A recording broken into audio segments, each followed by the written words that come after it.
major summer pruning. That's what we're gonna do today, and I'm gonna add this caveat warning disclaimer: do not try this at home, as it could kill your tree. Hi, my name is Charles Malky, a biologist and plant expert with Ivory Organics, where we grow cool plants, and author of Saving the World with the Home Garden. And right now, get your hands on some autographed copies of our books at ivorganics.com, where you'll also find our innovative, organic, effective, and USA-made products to help make this your best growing season. Also, don't forget to check out our Dave Wilson Nursery fruiting plants, which include pomegranates, grapes, and berries, and so much more. So in a matter of minutes, I'm going to start hacking at this PLUERRY interspecific fruit tree at the Dave Wilson Nursery, and I had the honor and privilege of meeting the late Floyd Zager, who hybridized fruit trees for the last 40 years of his life. Every year, Floyd Zager would plant 50,000 seedlings that he basically crossed in a natural method, the parents of these seedlings, and grew them out to maturity over the course of about 10 years before deciding which flavors to bring to market. And one of the most popular and must-have varieties to add to your backyard orchard, and again, one of our family favorite fruit trees here on our property, is the sweet tree PLUERRY, and they're just coming to season right now. Just check out these little fruit, and again, it's called the sweet tree PLUERRY because it's plu for plum and airy for cherry, so it has the characteristics of both.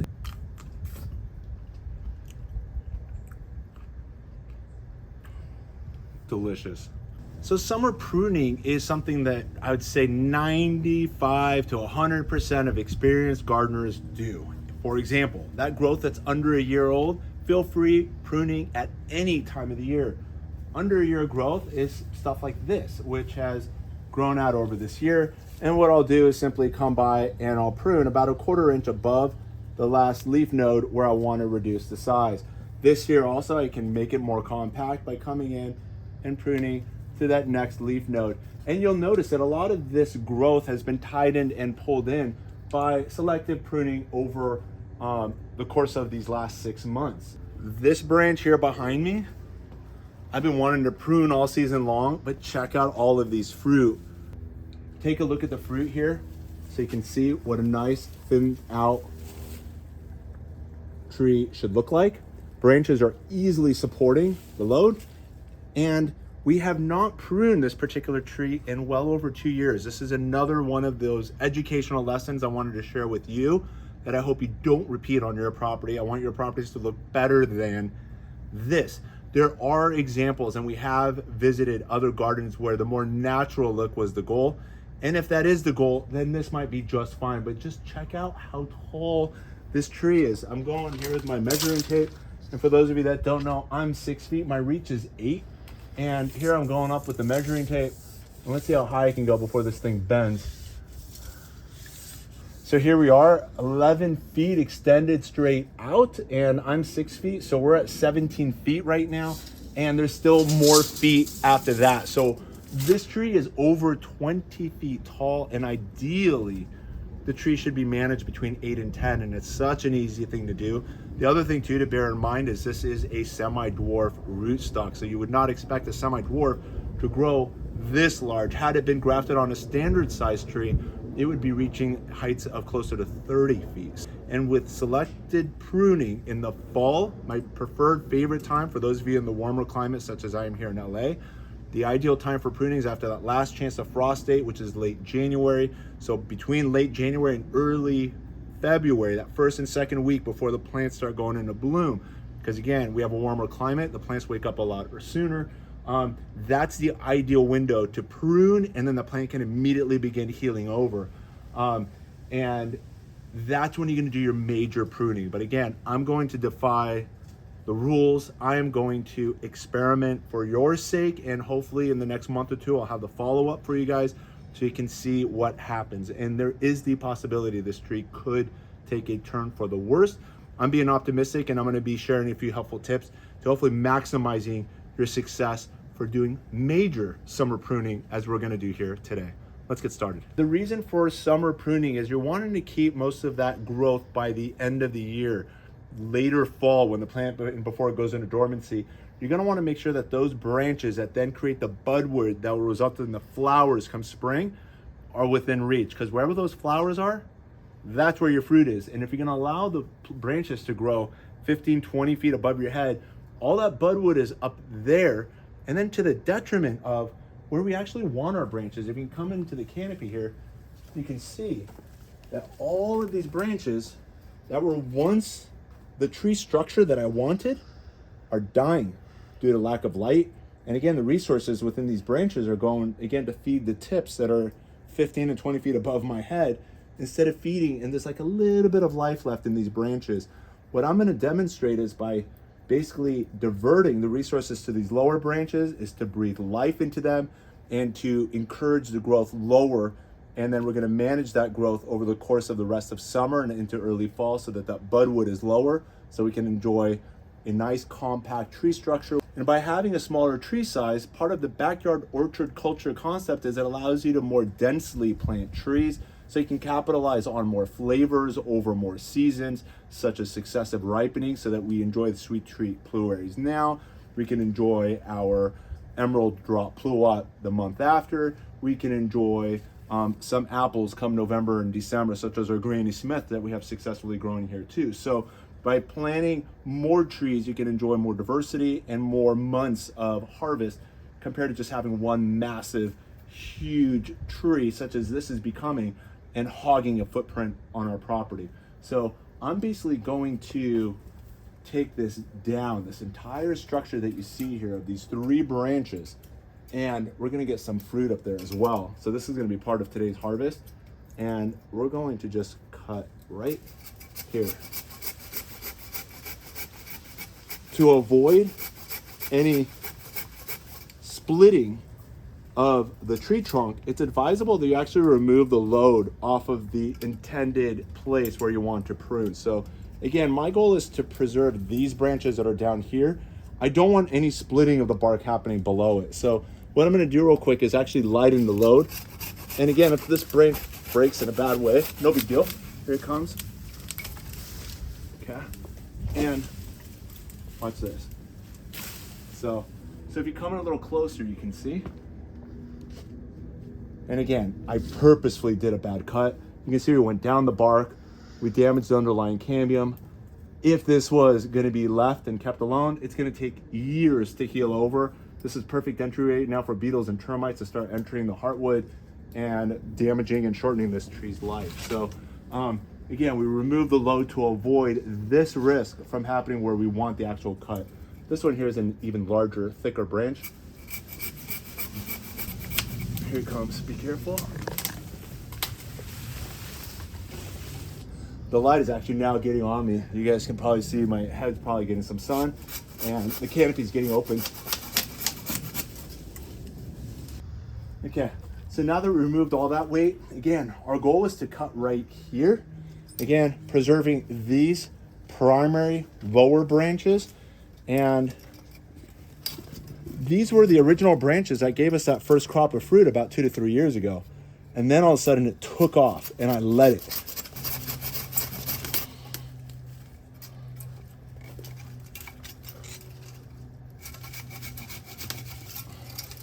And now I'm just continuously opening. This branch over here I want, but I'm gonna shorten it like so.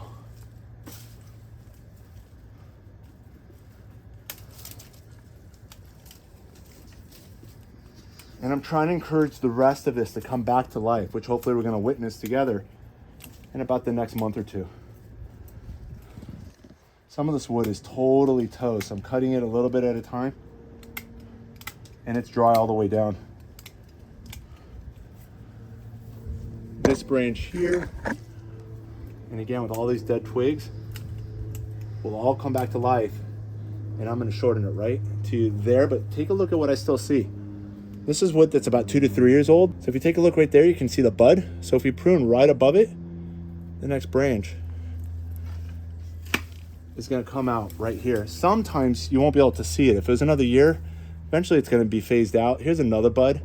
So if I prune right above it, that's where the next growth is gonna come out. And here comes more light. And let's continue pruning. What I'm doing, again, there's a lot of dead wood here. I'm just basically going up where there's still some life so that photosynthesis can still continue up in this canopy. And I'm shortening it to encourage more bushy growth lower down the tree. And let's continue this all the way around.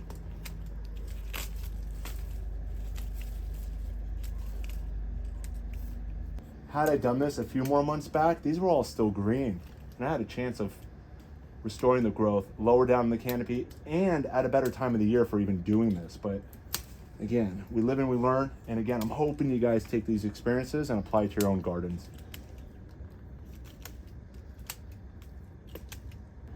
So what I'm eyeing here is if I go for the wood that's about a year older than this wood, which is about a year younger, I have more likeliness of creating that bushiness. But again, now I'm at about 6.5 feet off the ground, and my goal is to bring it down. So watch what I'm gonna do.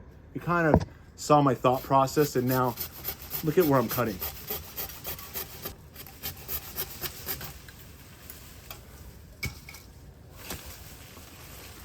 Take out some more of these dead branches. And again, just a few months ago, these branches still had a chance. They were still viable. I could have easily resuscitated them compared to what we're dealing with now. And what I'm looking for, just to let you know, for those of you that don't know, as I'm cutting back this dead wood, let me see if I can find an example. So this here, for example, might look dead, but you can see obviously it's green over here, but I'm gonna want to shorten it. So as I'm cutting, if you take a look here, the ends still show like they're white in the center and green around the white central wood. So, or another way of doing the test is they typically call it the scratch test. You remove the bark on the outside and you can see the underlying green layer. Obviously this branch is alive, but if we did that to this, for example, and we did scratch test, look at that. It's completely brown. So all I'm doing is removing the dead wood, again in a place that I wish was more bushy, which again, now that we're taking out all that we've removed, what's happened now is we removed all that auxin growth from the growth tips and the cytokinins, which are the hormones generated in the roots. That balance now between the cytokinins, which create and encourage growth, is now in surplus compared to the auxins, which are at a deficit. The auxins, which are generating the growth tips, basically inhibit growth along these stems, and that's the reason you'll see this long growth without any branching. By removing the auxin tips, the cytokinin balance again increases, and you'll see that flush of growth from the side. So I'm hoping that all of this bark, all of these buds along the wood will all come to life. Again, I see still remnants of the buds from where the leaves used to be on this branch, probably about 3 years ago. Hoping you can see these little bumps on there are basically all the leaf nodes. So if when pruning again, I see a leaf node over here, I'm hoping that the camera can capture that. And I'm gonna prune right there, right above it, about 1/4 inch above, with the hope of encouraging more growth right there. So 1/4 inch above, expecting some dieback from where I cut, and then hopefully it revives and grows right there, continuing the future branch. And ideally branches, because all the other buds below it too, I'm hoping wake up. So you'll see that it split up. I've got my hand on the branch. I made sure that it didn't split down. I'm not gonna correct that next. So with this bark that stripped off of the growth above, again, we protected the wood below, which is most important. And we can now just go with our pruners and clean it up. And now let's finish pruning.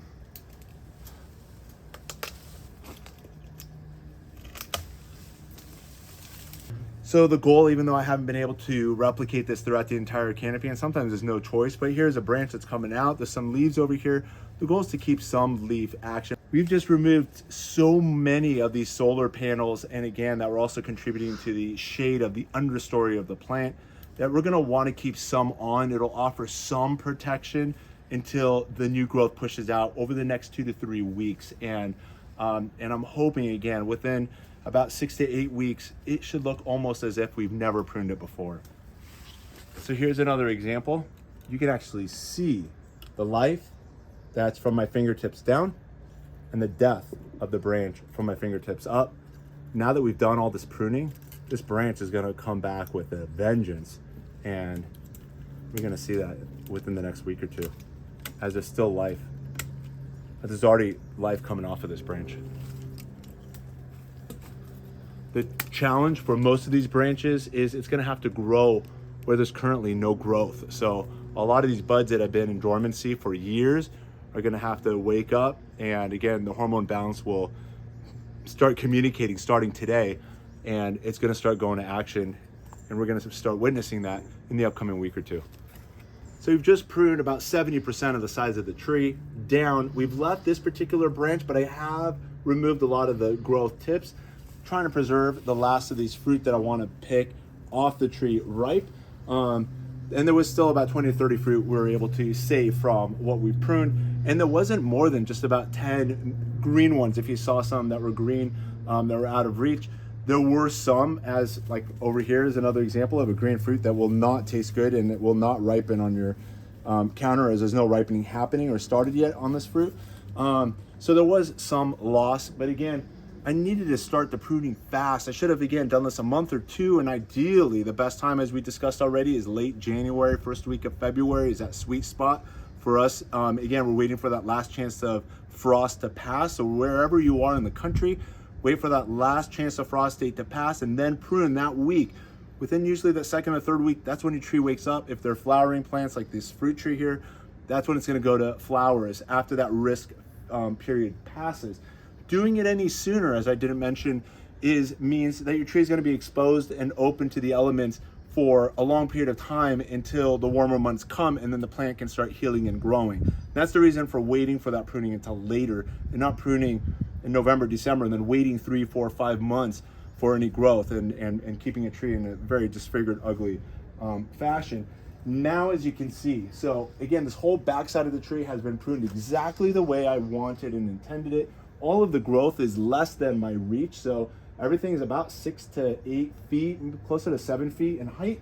And now look at the canopy, it's full of sun. And we've now demonstrated with virtually all plants and trees, even ornamentals. So obviously citrus, avocados, figs, apples, and the list continues. All plants will burn. And even if you don't see the bark cracking and peeling, as we've demonstrated on some plants, including even roses,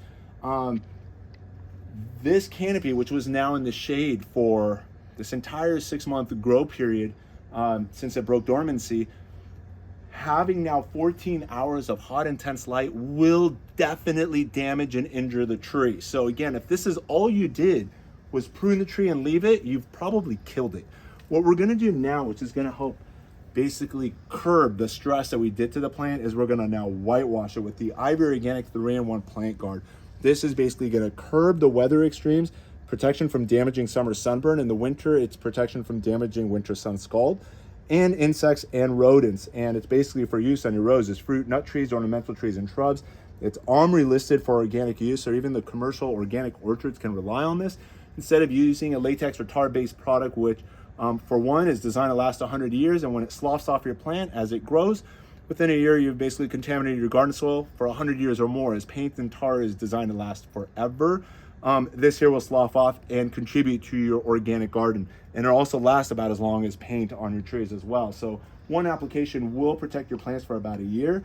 And what we're gonna do now is basically whitewash the tree structure like so. The goal always, I always talk about protecting the heart of the tree, heart being defined as the tree trunk and the lower branches. And if anything happens to the other parts of the tree, such as obviously the branch extremities that suffer breakage, let's say due to wind or even sunburn, or it could be an animal. If anything happens to the extremity of the plant, no big deal. You can cut the branch and it'll regrow. But if you damage the heart of the tree, again, these lower branches or tree trunks suffer, then you've just compromised the health and life of that tree. And our goal with this particular plant is to have it out here on our property as a productive addition for many decades. And this is a practice that'll help accomplish that, so that the plant will not burn and can remain highly productive year after year. And we're gonna go all the way down the tree to the base.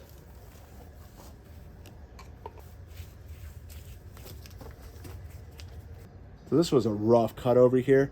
We're gonna coat even the pruned branch. And again, if you research this, over 90% of professionals will say do not coat your pruned areas, again, using a paint or tar product, as that's gonna trap moisture and contribute to underlying rot. Ivory Organic dries on porous, allowing the structure to continuously breathe, as again, this is a living thing and needs to breathe. And again, this product dries on porous, allowing the plant to do so. Across the bark, and it's not so evident here, trees have something called lenticels, and those are basically breathing holes, allowing the tree to exchange with moisture and air through the bark, which gets the air to the underlying cambium layers. And again, the fact that the product dries on porous allows the lenticels to still do its job, despite the fact that it's getting some protection as well with the Ivory Organics products. I'm putting particular attention on the south and southwest side of the tree. In the northern hemisphere, that's the sunny side of the tree. And if you're in the southern hemisphere, such as Australia, it's the reverse. So it would be the north and eastern side of the tree that get the maximum sun exposure. So Ivory Organics also comes available in the color Greige, and there's actually a total of 5 colors. It doesn't necessarily have to be white. We have colors brown and green and gray and Greige, and these are all by popular demand. Greige has turned out to be one of my personal favorite colors. Take a look at that side-by-side comparison of now color Greige, which matches a lot of tree trunk colors, particularly citrus is my favorite, but here we are with a PLUERRY, and you can see it looks very natural. The number one question I get when it comes to colors is which one offers the best protection? That answer is easy. It's white. White naturally reflects the most light and heat, and therefore offers the best whitewashing protection. But regardless of the color you put on your plant, kind of like your t-shirt you're wearing, regardless of color, you're protecting your underlying skin from the damaging effects of too much sun. So that's gonna protect your plant like so. How cool is that? Stark difference. Again, doesn't even look coated. So the next thing we're gonna do is now feed your plant with the Ivory Organics all-purpose fertilizers. And what's so special about the Ivory Organics all-purpose fertilizers, both the super and premium blend products, is it offers your plants all 6 plant macronutrients. The reason we offered our fertilizers is because almost all fertilizers only focus on the primary NPK, which stands for nitrogen, phosphorus, potassium, but plants also require in abundance these secondary macronutrients, meaning macro meaning abundance. It needs a lot of the calcium, sulfur, and magnesium. Calcium is in the cell walls of all the plants, magnesium is the heart of the chlorophyll molecule, and sulfur is important for the greening and a lot of the metabolic processes within the plant. So all 6 plant macronutrients are on the products. In addition, in the super blend, you'll find azomite, which is simply crushed volcanic rock to give your plants a lot of the micronutrient nutrition as well. Here we are again in late June, going into July. The light hours are peaking, plant metabolism is peaking. We want to make sure all the elements are in the soil so it can do all that it's supposed to do for us. Some of you are planting your plants and it's not fruiting, it's not flowering, it's not growing. And again, what's wrong with it? And how would I know which of the elements is missing, or again, how you're watering or how you're fertilizing, mulching, pruning, and so forth. So there's a lot of factors that affect the overall health of your plant, but making sure that it has all of your macronutrients and a lot of the micronutrient nutrition as well, it's gonna help your plant. So simply gonna scatter some of the fertilizers right here above my mulch layer. There's about a 2 to 3 inch layer of wood chips, which helps to retain moisture, suppress weeds. Also in the summer, it helps keep the soil cooler. And in the winter, it helps keep the soil warmer. Kind of serves as a blanket. Let's get around here. So what we're gonna do next is go with our hand tool and simply scratch the fertilizer to get it past the wood chip layer. It's not necessary, it's fine enough that it'll, once watered, find its way down past the wood chip layer. And now we simply gotta water. And I've got some helpful tips for you when it comes to watering. Final tip, watering. It's important that when you water, you soak your plants. You're gonna wanna make sure that that entire root ball is soaked. Using a drip irrigation or a sprinkler might target one side of the tree, but your goal is to water the entire drip zone. The entire root zone area needs to be soaked. And then don't water again until after the soil dries out, but never bone dry. That's the general rule. And that'll basically carry you through watering virtually any season of the year.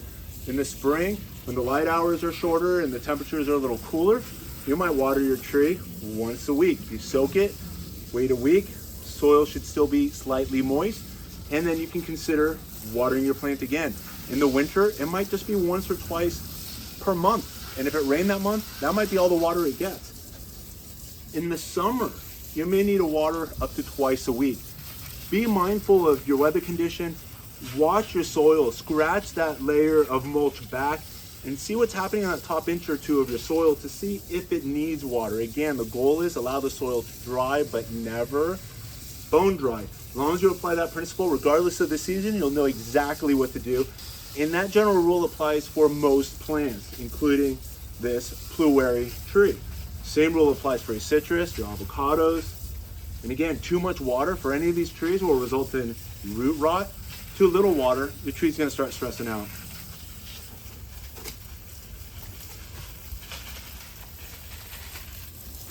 I'm just trying to emphasize the fact, and I've been painting and thinking, you guys have not seen me finish. You saw me start, but I want you to understand the importance of whitewashing in the sense that if you're going to majorly prune as I did, or even for those of you doing light summer pruning and that canopy opens up, you must seriously consider whitewashing immediately, like literally in that same hour. You're opening the canopy, there's light coming in, and that bark is beginning to burn. And again, we've demonstrated in many field experiments that once you prune that tree and that canopy is open, a lot of trees will respond sometimes immediately with third-degree burns, with that bark's peeling off, underlying cambium tissue is dead, and you've just shortened the overall health and life of that tree. So again, once you're prepared to prune, make sure you've got your whitewash handy and ready to apply virtually immediately, not the next day. As I was kind of contemplating after all this recording, I'm like, maybe I can do it tomorrow or this weekend or maybe sometime later, whenever that is. But I already know that this tree is going to hurt badly if I did that. And this tree, again, is way too important to me and my family and all those that I share it with. And I don't want to hurt this tree. I really want it to last. And I want you guys all to truly understand the value of what whitewashing can do for not just this plant, but any plants that you've got on your property that are at risk of sunburn damage or even winter sun scald to help curb those weather extremes. Ivory Organic wants to be a part of your gardening successes. A lot of customers complaining of gummosis around this time of the year. So summer going into fall, where the trees are leaking their saps and they're losing energy. That's typically due to, it could be pests such as beetles and termites underlying that wood, and the plant is responding by pushing out its saps and trying to callus and heal over those wounded areas. It could be bacterial or viral as well. And again, Ivory Organics plus the oils, such as cinnamon and garlic, are antibacterial as well, and can help with suppressing even disease. So Ivory Organics could be used to treat those areas affected as it's oozing with the saps in the gummosis, prone areas. And Ivory Organics will basically serve as a wound dressing, allowing the tree better protection as it hopefully begins the healing process over the underlying pest issues and or disease that's happening in that area. So another way to use and another benefit of the Ivory Organics on your trees on your property. So I just positioned the camera so you can actually see the damage to the bark that's happening here. And this would typically be a spot where the saps would be oozing, as it is definitely a bark damaged area. Not sure what caused it. Sometimes it could be sunburn, but again, it's on the side of the tree that's not sunny. But we're still going to seal it again to keep pests and disease out of it. Just wanted you to see it. You saw that I was removing any of the loose bark, as that's not going to add any value. And we've now completely sealed it. Again, keeping now pests and disease out of it. If there are already underlying beetles or termites in that wound, if they try coming through, aside from the repelling oil action, There's diatomaceous earth, which will scratch its body up and shorten that pest's life. And it's also going to deter other pests from even wanting to enter this particular zone now that it's been protected. So this is the 3-week update since we've significantly pruned this fruit tree. And what I want you to be aware of is that there is no sunburn damage, not to the tree trunk, not to the primary branches, not to any of the branches that have been organically protected using the Ivory Organics 3-in-1 Plant Guard product. I want you to pay attention not just to the grow tips, but also look at all the growth that's happening along the branches as well. The coated branches with 3-in-1 Plant Guard are still allowing for the exchange of air and minerals and even moisture. And that allows for the easy growth right through the product compared to had it been coated with a water impermeable latex and or tar-based product. The results would not look this good. So again, the advantage for summer pruning, the reason we did this drastic cut, as explained earlier, is that we want to keep these branches all within reach. And the goal is by pushing out all of this new growth that we're now going to be able to easily train going into early and later fall. The goal is that as this wood hardens and prepares that budwood that's going to create next year's spring flowers, we're going to be able to know that those flowers that bloom, if those flowers are within reach, that means the fruit is going to be within reach as well. And that's the ideal goal, is that the majority of the fruit off of this tree going forward, by pruning it and checking on it, not just with your fall and winter pruning, but also by doing your summer pruning, you're going to be able to keep your fruit tree in check year round. By doing drastic summer pruning, as I did over here, you could risk major sunburn, major shock to your tree, and also the saps within the tree. It could bleed to death as well. So these are all things to be mindful of and reasons to avoid doing drastic summer pruning as we've demonstrated here. But as you can see, the tree is happy, it's rebounding, and we're going to get to better manage and train it for a maximum fruit harvest come next year, spring and summer. The ideal practice when managing your fruit trees is that you prune your trees after that last chance of frost date has passed.